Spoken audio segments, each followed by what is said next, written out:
Home to the new slogan? Welcome to the Biden administration. Home to the new slogan? America Last. Where a closed inauguration meets open borders. Where America First ideas are censored, but those who suppress them are rewarded. Where 10 million Americans are out of work and 11 million are offered a pathway to citizenship. Where a pandemic rages and untested migrants welcomed.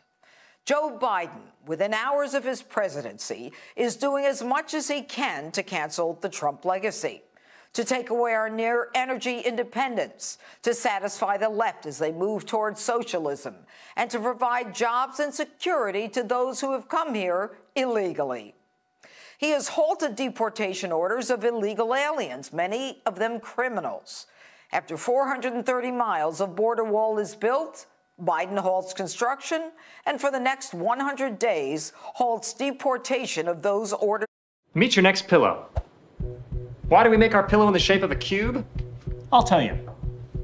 Deported by a court. There is no exception for those convicted of even felony crimes. So what is Joe Biden's border policy? Jen Psaki, Biden's press secretary, gave this answer when asked. His approach is multi-pronged. It is to do smart security, security that will help address and use technology to address key border crossings, address ports of entry more effectively and efficiently. It will also help address root causes of migration, and that hasn't been in past bills. Are we supposed to run their government so they're treated better? We can't even guarantee the First Amendment to American citizens. Or are we supposed to go back and find out why they want to come here from Central America? I'll tell you why. They were invited. Just ask them. Biden, he's going to help all of us. He's given us 100 days to get to the U.S. and give us legal mental paper so we can get a better life for our kids and family. Are we supposed to make sure that everyone from around the world gets a better life for themselves and their families? If that's the case, Americans' lifestyle must give way in order to provide for others. America not only has to deal with a pandemic and huge unemployment, we'll have to deal with immigration and immigrants competing for jobs with 10 million unemployed American workers. Now, Biden also revoked the permit for the XL Keystone Pipeline, which was designed to carry 830,000 barrels of crude oil every day, resulting in 11,000 Americans losing their jobs, not to mention causing America to be less energy independent. So why shut it down? For the first time under President Trump, the United States was virtually energy independent. Why change that? Democrats claim that the pipeline is unsafe. But this is contradicted by U.S. State Department studies that found no environmental damage from the pipeline. The only other options? Rail cars and barges. Now think about it. Rail cars and barges are certainly not carbon neutral, while the Keystone Pipeline actually reduces carbon emissions. And consider the fact that rails are clearly less safe, have a higher emittance rate. They literally travel through America's towns, villages, and countrysides, from Canada to the Gulf of Mexico. And barges, the other option, but they're generally used to take oil to other countries, and they are clearly not carbon neutral. So why would a president not only strip Americans of jobs they presently have, create more environmental damage, take away a nation's energy independence, and then put us back at the heels of OPEC? As I said, America last. Now, Biden talks big about securing relations with our allies. We will repair our alliances and engage with the world once again.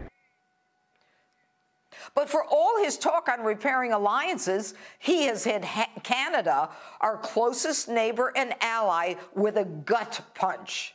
They are furious, and rightfully so.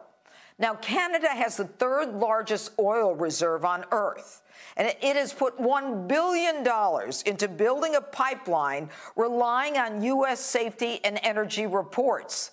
They're now actually threatening legal action if the Biden administration goes through with this. And the shutdown of America's oil and gas independence, well, it foretells the beginning of the radical green agenda, which will usher capitalism out and socialism in. Biden has also rejoined the Paris Climate Accord, which will destroy thousands of jobs. The Heritage Foundation reports that re-entering the accord would cause the loss of at least 400,000 American jobs, many in manufacturing, probably to China.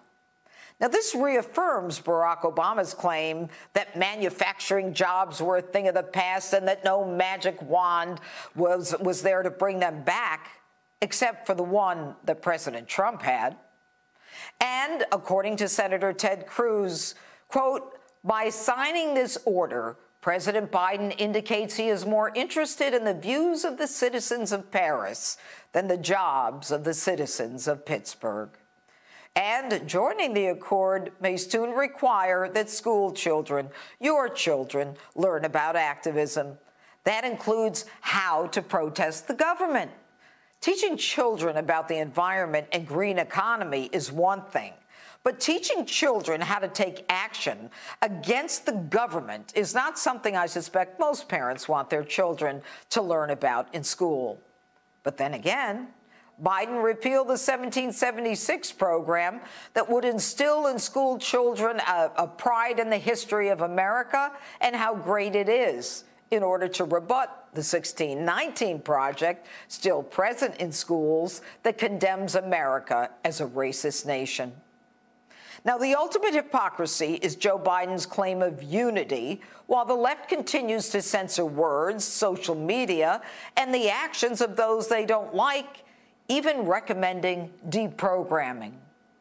The cry for unity falls on deaf ears as the far-left riots in Portland, Denver, and Seattle.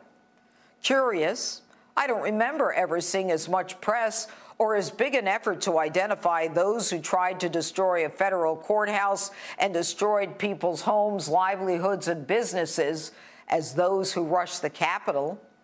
I've already said that their actions were reprehensible and that they should be prosecuted, but so must those on the left who injured 700 police officers last year across America.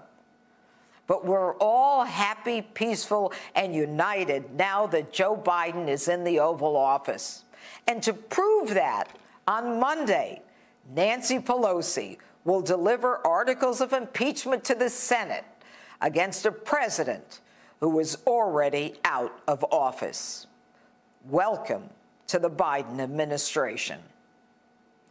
And that's my open. Let me know what you think on my Facebook and